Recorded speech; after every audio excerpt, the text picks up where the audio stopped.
Ay, nasa ating linya pag-usapan din natin ang usaping pagkain naman po mga kapuso sa oras ito. Nasa ating linya po ang National Manager ng Federation of Free Farmers Cooperative, si Ginoong Raul Montemayor. Si Raul, kumusta ka na? Magandang umaga. Si Orly Tinidad po ulit sa DCWB. Good morning po sa inyo, Oo, Raul. maganda ang umaga, Orly. At good morning din sa lahat ng nakikinig. Hindi ko na kasi maunawaan. Meron man tayong krisis na kinakaharap ngayon sa langis sa gitnang silangan o wala mang pandemya o kung normal man ang sitwasyon. Nangyayari yung nabubulukan ng produktong agrikultural. Ngayon, isa sa problema ay yung pagkuha at pagbiyahe niyan mula sa farm o sa pinagkukunan papunta sa merkado, sa pamilya dahil nga yung iba ay ayaw bumiyahe dahil mahal ang produktong petrolyo. Ibig sabihin, nadagdag yung problema yon. Pero noon pa man, lagi na lang may ganyan. Pag uso ang sibuyas, lahat ani sibuyas. Pag uso ang patatas, lahat patatas, pagkaroon. So parang hindi ba magkakaroon ng sistema para hindi humantong doon sa nabubulukan ng produkto kasi wala nang bibili sa kanya dahil ang dami na nga't bumabahala ng ganong uri ng produkto sa merkado, Karaul? Opo, oo, pabalik-balik nga yung problema. In fact, tinignan ko yung epekto ng pagmahal ng gasolina Mhm. on a per kilo basis. Ang madadagdag na gastos ay between 2 to 5 pesos per kilo lang. No? Okay. Oho. So hindi rin ganun kalaki yung, well, titingnan natin na sa presyo ng gulay, 2 to 5 pesos lang ang itataas dahil sa krudo. Hindi na naman ganun ka-significant. No? Pero bakit hindi binibili? Mm. No? Mm.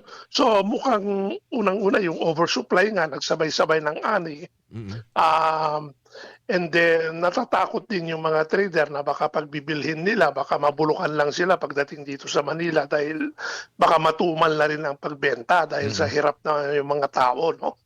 So nagkasabay-sabay yung problema. Now, as to what should have been done, unang-una yung sinasabi nilang programming ng pagtatanim, huwag sabay-sabay magtanim kung Mm. pwede. Opo, No? opo. Ang problema dyan, kanya-kanyang tanim yan. Hindi ba hindi, Napakahirap hindi ba na yan? ipatupad yung parang program na Oho. pagtatanim. No? Hindi ba pwede pakiusap sa LGU na sa halimbawa sa gantong bayan, alamin kasi parang nangyayari parang yung parang indiscriminate planting na hindi discriminate firing, discriminate planting. Pag may lupa ako, tanim ako. Tapos pag maraming naitanim, bebenta. Siyempre, hindi naman lahat yun mauubos. Ang nangyayari, pag nakita mo nabubulok, o na itinatapon lang sa kalsada, parang hindi magandang optics Karaul. Oo, oo. Mahirap mong pilitin yung magsasaka na wag mo itanim yan dahil Ititanim mo sobra para na. maiba ka No? naman, yung mga So, gano'n, no? oo, mahirap na. So, I think yung alternative is tulungan sila pag anihan na, Mm. nandyan na yung cold storage. No? Yan. Pero hindi sapat yung cold storage kasi yung ginagawa ng gobyerno nagtatayo lang ng cold storage.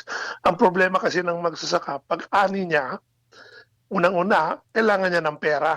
No? Mm. Ngayon, kung bibigyan mo lang siya ng cold storage pero wala siyang makukuhang pera kaagad pambayad sa utang at yung mga Hindi pangangailangan, niya makukuha yun. ibibenta pa rin niya yan sa trader kasi Oo. kailangan niya ng pera. Opo, No? opo, opo. So, kailangan magkasabay yon, yung inventory financing ang tawag nila. No? Mm. Para may pangsalo yung magsasaka, ilalagay niya yung produkto niya sa cold storage, may pera siyang konti, at kung medyo maganda yung presyo, pwede na niyang ilabas yung kanyang produkto. There Mm. has to be a system like that. No? Okay. Hindi naman ito siguro dapat iasa lang sa DA kasi masyado na nga tayo maraming dinidemand sa DA. Hindi ko nga alam kung lahat ay napagbibigyan ng Department of Agriculture. Pero siguro, hindi ba pwedeng LGU tumulong din dito?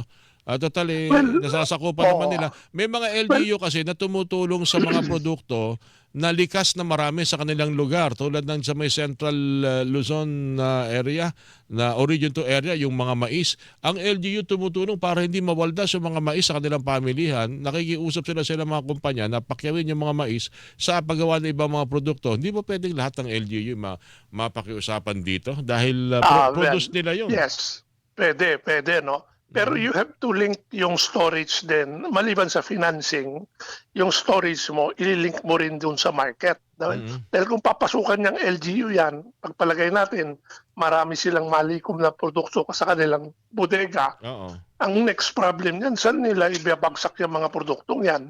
No? So, kailangan may linkage din sa market para hindi rin sila mabulukan o malugi. No?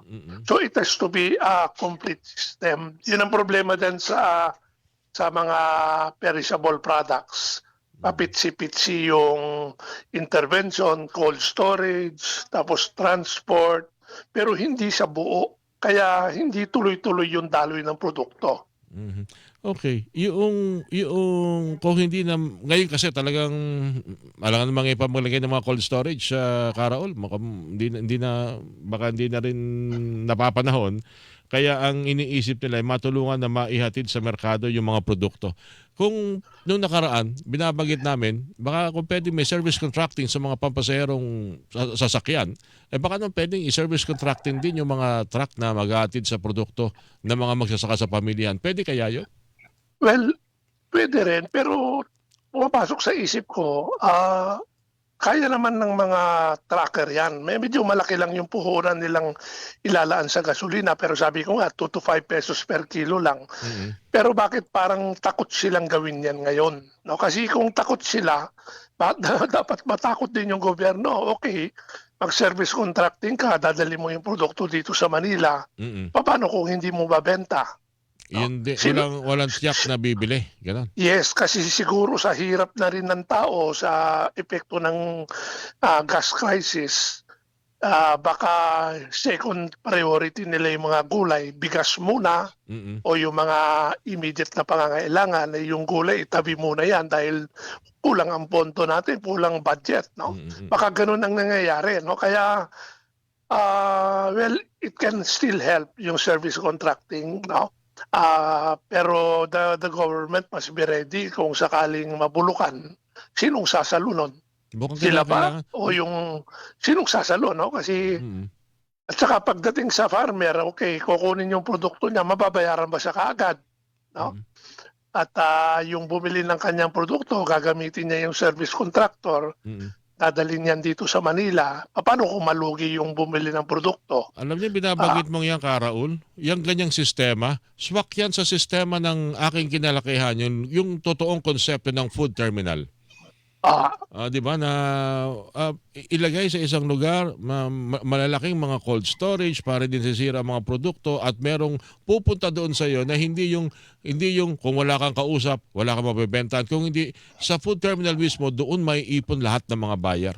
Hindi lang yung kilala mo o negosyante o yung regular na retailer, kundi magiging maliliit na mga retailer pwede pumunta doon, bumili ng produce mo o ng produkto mo at hindi ka problema na masisira at mabubulokan ka at mawawala ka ng kita. Yung binabagay, yun ang sistema ng aking inaalala. Kaya lang wala nang ganyan ngayon eh. Dapat mas madali yan ngayon, lalo na with yung mga digital buying, di ba? Yan, oo. Dalhin mo sa, let's say, sa FTI, sa Taguig, yung mga produkto, ibang klase. Then, i-post mo, parang Shopee. Gusto ko ng 5 kilong pechay. O makikita mo sa cellphone mo, ito, ganito presyo. Order ka, deliver sa iyo. O di, gamitin natin yung bagong technology para mabenta yung mga produktong yan. Kasi kung nakatenga lang yan sa bodega, baka ang pumakyaw niyan, yung mga malalaking trader na naman, na ibibenta na naman sa mataas na presyo. Maganda pagtuunan ng pansin yan na ngayon na hindi lamang dahil may krisis tayo, kundi yan talaga ang dapat na direksyon na nang hindi ho tayo nasisiraan ng mga produkto, hindi ho magdadalawang isip na itapon niya sa kalsada. Kung hindi, meron tayong pwedeng tawagan, sabi nga natin, sana tumulong din ng LGU, na lahat ng mga produktong ito yung mga pakinabangan at hindi masira. Oo, meron pa nga akong panukala noon ka-Orly na kung nagbenta kunyari o nagdala yung magsasaka ng palay sa bodega sa, let's say, sa Isabela, yung palay na yun may katumbas na kantidad ng bigas yan eh. No? Bakit hindi payagan yung farmer na nagbenta ng palay sa Isabela na ibenta yung katumbas ng bigas dito sa Manila, iswap dun sa stock ng NFA sa Manila na bigas na? No? Mhm, Hindi mm. na niya kailangan gilingin, hindi na niya kailangan dalhin dito. Pwede na niyang ibenta yung palay niya sa Isabela sa katumbas na bigas dito sa Manila. Oo, Digital na naman. Ano? So, oo. sana nag-iisip sila ng mga ganon, hindi lang dahil nga may crisis, pero Hindi, yan talaga ang para direksyon. Yan talaga matulungan oo. yung mga magsasaka sa pagbebenta ng produkto nila. Well, siguro maraming dapat na ano, hindi yung ano lang pupunta lang sa palengke, magpa-video, magpapa-picture. Oo, Hindi yun, hindi yun ang trabaho ng DA nating ini-expect sa ganitong mga pagkakataon. Anyway, maganda na pag-uusapan yan. Kung ako'y merong chance siguro may makausap ng DA, i-relay ko yung ating pinag-uusapan dito ka Raul. Pero panguli na lang, sala ano ba yung problema talaga ng dahil ngayon mahal yung urea. Yung binibiling opo. fertilizer na merong, ito may petroleum-based fertilizer ito, nakakasira nga ito ng lupa. Meron pa na tayong local fertilizer. UPLB pa ang nag-develop dito. Hindi ko hindi nababalitaan yan. Although sa ilang mga magsasaka ginagamit daw yan. Pero bakit parang hindi yata nabibigyan ng pagkakataon na gamitin at yun ang makatulong sa mga local farmers sa Karaul. Oo, meron tayong tinatawag na inorganic fertilizer. Ito yung mga fertilizer na galing karamihan sa langis, no? Mm, mm, Urea, ammonium sulfate. 90% ng abono na ginagamit sa Pilipinas ngayon ay ganitong klase na karamihan ay halos lahat ay imported. Dahil wala naman tayong langis, ano? Yung sinasabi niyong local fertilizer, yung kung minsan tinatawag nilang biofertilizer, mga 10% lang yan ang kaya niyang supplyan. No? mm. At yun sana yung pinapalawak na industriya ng government para hindi tayo masyadong dependent sa inorganic fertilizer. Mm. Kaya lang maliit pa siya, no? At Okay. hindi pa gaanong develop. No? So, yung local fertilizer like yung compost, papabulukin mo lang yung mga waste material sa bukid, yung mga dahon, Mm. mga sirang prutas, papabulukin mo lang tapos ibabalik mo sa lupa. Mm. Fertilizer na 'yon, no? Oo, tama. Mm. Kaya lang medyo matrabaho 'yan at hindi masyadong standardized. So maraming klase 'yan, hindi rin alam Hindi ng sustainable. nagsasaka yung bisa ng bawat produkto. Oo. Ganyan. So marami pang kailangan gawin. Sa ngayon, it will not solve yung problem ng mahal at posibleng kulang na inorganic fertilizer. Alright. Ito bang pero puwede nating i-develop ito, puwede natin talagang kaya nating gumawa. Hindi yung Oh, yes. kukuha tayo Oo. ng ano, ng petroleum base na sa ibang bansa pa na Oo. mahal ngayon Ah, kasi import mo babiyahe pa yan. Parang andun man daw sa Strait of Hormuz ang fertilizer. Hindi lang Napakamahal. yung presyo ang problema natin, ha. Ah, Although sinasabi ng gobyerno meron tayong sapat na supply, ang balita namin baka kulangin yung supply natin. No, Hmm, kasi by next month, taniman na uli yan sa palay. No? Doon nila kailangan yung fertilizer. Pagpalagay natin, i-subsidize nila. Pero meron bang sapat na fertilizer para gamitin ng magsasaka? Kung mahina yung supply, pagdating ng September, October, yun yung susunod na anihan, baka yun na yung problema natin na matumal na o masyadong maliit na yung aanihin natin at baka kulangin tayo sa supply. alright. Anyway, Carol, maraming salamat sa mga impormasyong ito at ito na naman para sa ikibubuti ho nating lahat. Para na rin po Sal- hindi tayo humantong doon sa sinasabi na baka raw magkaroon tayo ng problema, food crisis kasi ito, hindi na yata tiyak yung mga magsasaka kung magtatanim ngayong planting season. Tama ba yun? Tama yun, tama. Itong Naku po. susunod na mga buwan Paano ito? pagdating ng ulan, Paano plan, ito? Baka mapadating ng Oktubre, Nobyembre, wala tayong mabiling mga produce.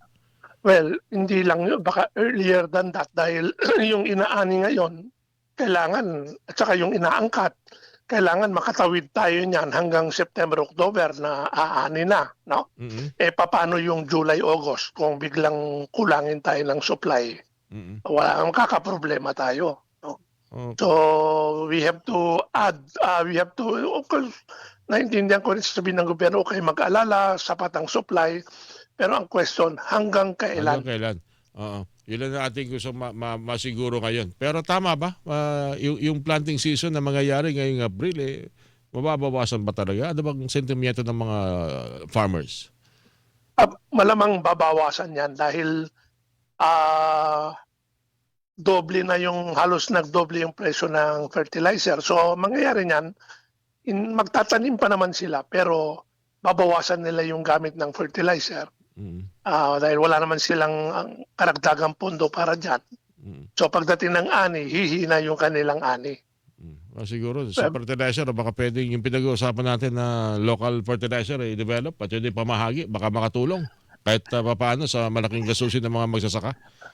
Hindi ganun kabilis. Hindi kasi 10% lang eh. No? Bagay, At baka alam kulangin. mo kung gagawa ka ng compost kunyari, Matatagalan. you need about 1 or 2 months para mapabulukin yung mga dahon at Para saka maging ano, Oo. bago maging compost yan. Alright. So too late siya for this season. Okay. Dapat talaga matagal ang tinatrabaho kasi ito eh. Raul, maraming salamat muli sa iyo sa ulitin sir at ingat po kayo. Sige, salamat Orly, thank you. Si Raul Montemayor, National Manager Federation of Free Farmers Cooperative, mga kapuso. Sana naman hindi magkano to. Hilingan, walang pinoprotektahan.